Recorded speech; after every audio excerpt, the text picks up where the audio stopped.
or a month, we send it to the meteorological department.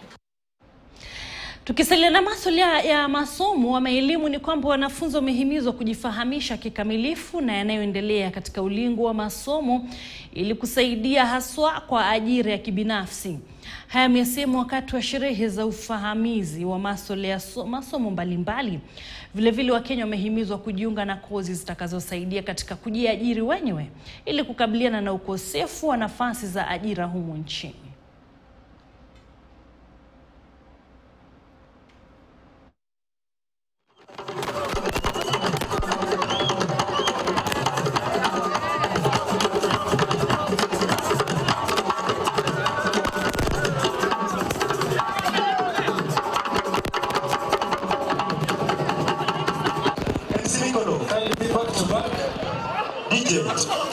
Because we don't have time, we are ready.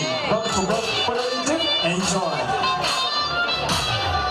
We've had limited infrastructure because of the expanding numbers, and we've not, the expansion of the infrastructure has not been consistent with the numbers. So, but as a council, we are, of course, one of our key mandates is resource mobilization.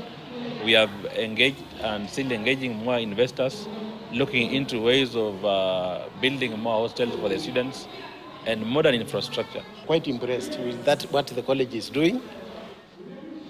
They are very innovative, very creative. And to sum it all is that we have other sagas in the ministry. But Utali College stands out very clearly that they are one of the sagas which have made their mandate. When once we go for government annual event like performance contracting and evaluation, they are always one of the best of our sagas. Our students are international in their outlook.